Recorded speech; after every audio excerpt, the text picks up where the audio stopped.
Jiri Prochazka put his hands into a swarm of Mexican ants just to see what their bites would feel like. Here in this video, I try to feel the feel the bites of these Mexican ants. This one from the video, they were not so, like the bites was not so painful. This one with which one were in the grass, like that was a painful bite, like the fire in the leg. Yeah. If you're looking for a strength, you have to find the strength animals, strength places, feel the pain, overcome the pain. It's all about. That's why we're doing that. Jiri Prochazka and Carlos Ulberg faced off ahead of their fight this weekend at UFC 327, where the vacant light heavyweight title is on the line.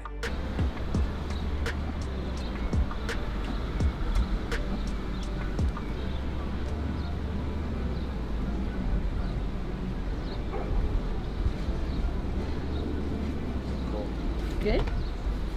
Perfect. Thanks, guys.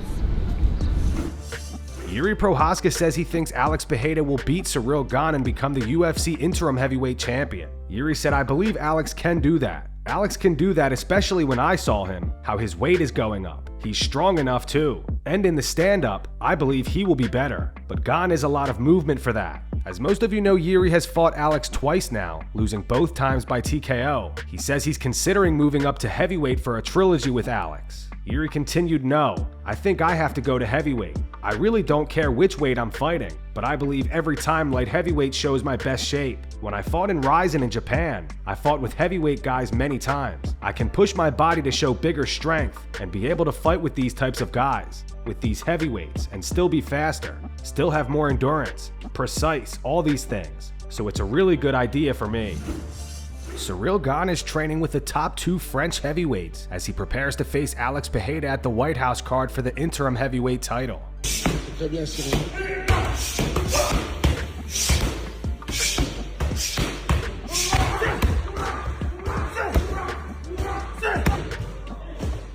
Low kick.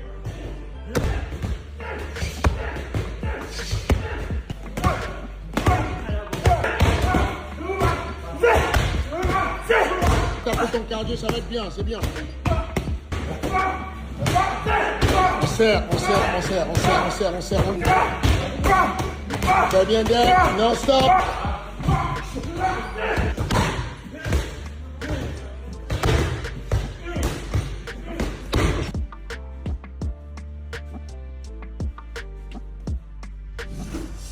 Lately, fans have been criticizing Khamzat Chimaev for his inactivity. Khamzat went from 3 fights in 66 days in 2020 when he first signed to the UFC to only fighting 1 time per year since 2022, with gaps like 13 months and 12 months between bouts. Khamzat responded to the criticism in an interview with Beyond the Win. He said, "I don't care. These guys, I make millions. People just talking and doing nothing. Like, if you do your work, I don't need to go and watch you or what, how you do, how often you work out, how much you get. I care about myself. You know, how much I make, how much I fight. It's different. I've been living in the gym. Now I'm living my dream. I make more money, like out of the UFC, who I became, Khamzat Chimaev. Wherever I go, they want to sponsor. They want to do different things with me, and they be sending me this and that." Dricus Du Plessis says he'd consider a BMF title fight, but only when he's at the back end of his career. Would you ever fight for the BMF belt, and what would it mean to win the BMF belts? Yeah, I think I would love to, but I mean, because it has changed weight and it can still happen. Yeah, I mean, if there's ever the opportunity, but not now. I believe that's something for the back end of the career. More at the back end of the career. I would love to just go out and do what I love, and that is be a BMF. Josh Thomson fired back at Nate Diaz following his comments on Theo Von's podcast. The two fought back in 2013, where Thomson won via second-round TKO, making him the only fighter to finish Nate with strikes, not including the doctor stoppage loss to Jorge Masvidal. In MMA or boxing, you've never been finished? No. Yeah, either one of you guys. No. I got they gave me a TKO against Josh Thompson one time, but it was like I'm chasing him around and scared for his life. I feel like and he wants to fight me now. He's like, oh, he's calling me out. He's a podcaster. He's calling me out. I'm like, bro, who really won? Like, I never beat nobody and then been like, I want a rematch. Bro, you were begging Conor McGregor for a rematch. Now, I get it. Conor's a way bigger money fight than I am. But don't say you didn't do that. You were begging. You were on your knees. And then this is what kind of started to bother me. Is that I've always been very professional about all of this. When you signed to fight Masvidal, I pumped you up on my podcast with Big John McCarthy. And then even when I got offered the job to work the Fanmio show at the desk, there was some comments made like, oh, they can't have Josh on there because, you know, he's going to say this or say that. Brother, I'm not that guy. Before I fought Gil, man, you and I were chill. You know, and so you're out here. There was a moment there where you were trying to basically get me sabotaged so I couldn't work the Fanmio show. That was bullshit. After the Masvidal thing, there was talk of, you know, if that whole thing worked out, maybe you and I would fight. And I didn't hold my breath, just to be honest. I was like, cool, you know, if you can get a promoter to pay us, I'm definitely down. 100%, who wouldn't be down? Joe Pyfer appeared on Jorge Masvidal's podcast, where the two shared their thoughts on Khamzat Chimaev. Masvidal claims Khamzat holds fighters down out of fear they might escape. They also both predicted Sean Strickland to come out on top at UFC 328.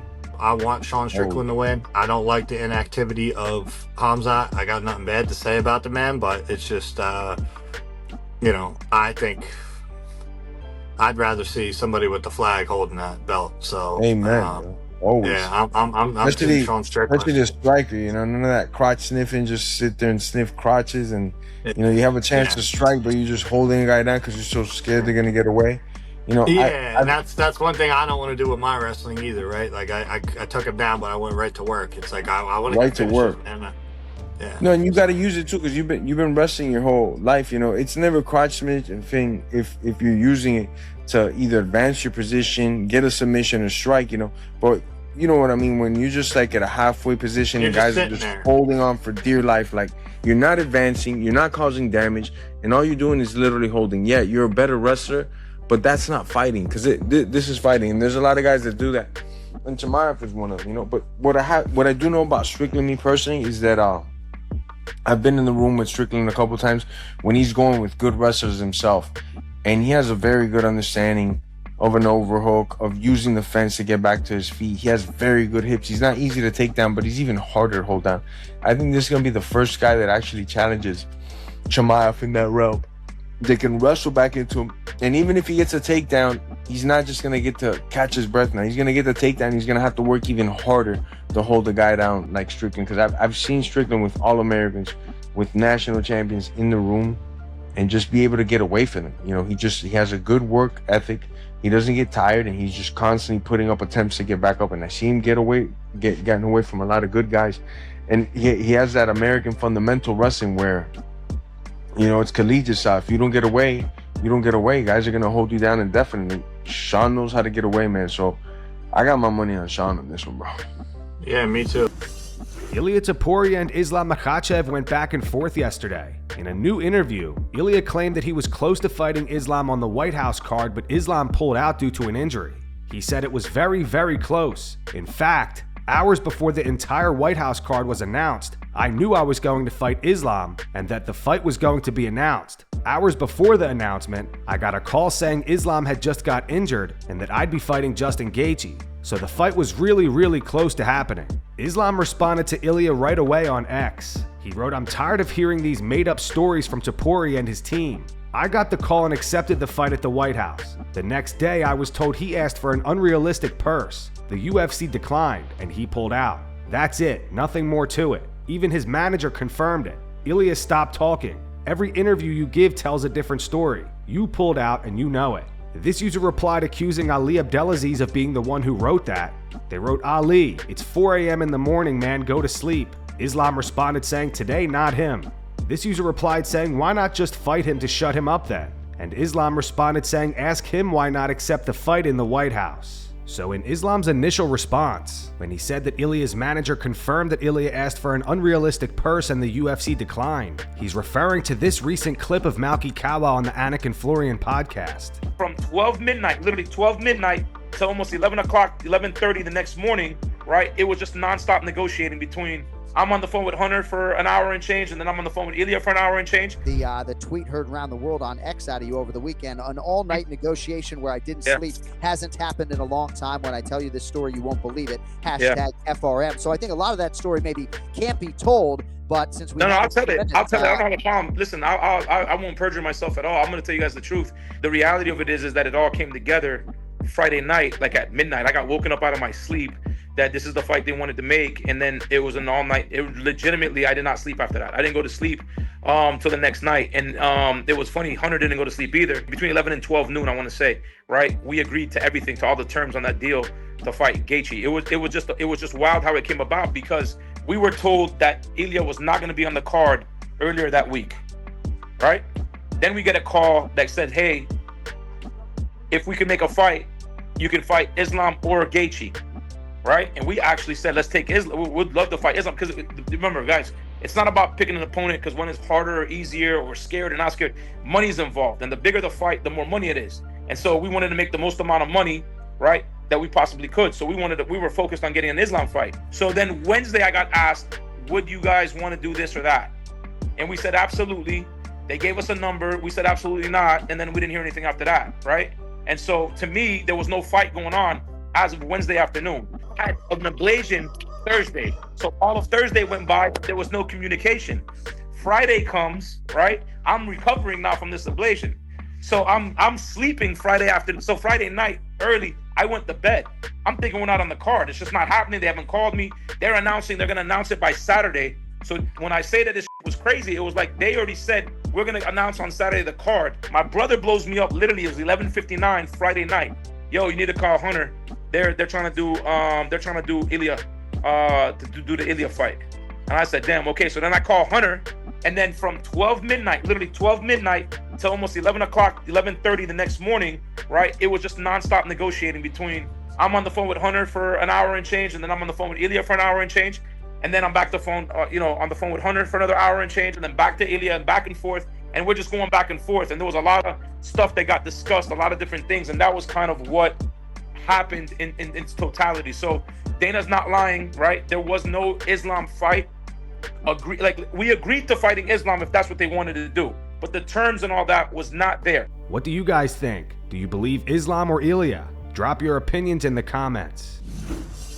Ilia Topuria predicted he'll knock out Justin Gaethje in the first round at the White House card. In that same interview yesterday, he said now with Justin, everyone's saying this is a super easy fight. He's going to get knocked out really fast. But they're forgetting that Justin Gaethje is a very tough guy with a ton of experience. It's a tough fight, but at the same time, like we always say, there's levels to this. Everyone has their moment, and I feel like this is my moment and the victory is mine. Based on his fighting style, how he comes out in every fight, I see it ending quickly, honestly. I see it similar to the Charles Oliveira fight, because I don't see him as someone who's going to trade and then back up or fight while moving backward. I think he's the kind of guy who offers a fight, and when you do that, I think you're making a mistake, especially when you're fighting someone like me, who has so much technique. Yes, I think it's going to be in the first round.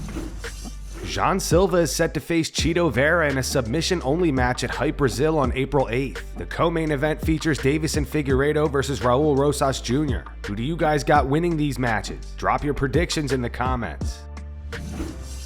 Gable Steveson is set to make his Real American Freestyle debut at RAF 9 on May 30th, where he'll face Alexander Romanov. Chris Weidman versus Colby Covington is also on the card. Again, drop your predictions in the comments. And that's going to wrap it up for the news. Thanks for watching. For daily MMA news and content, subscribe to Full Mount MMA and click the bell icon to be notified when we post videos. Here are the 3 top comments from last video. The first one's from Zach and Reese. It said, it's so easy to dislike Jean Silva. What a trash, cringe human being.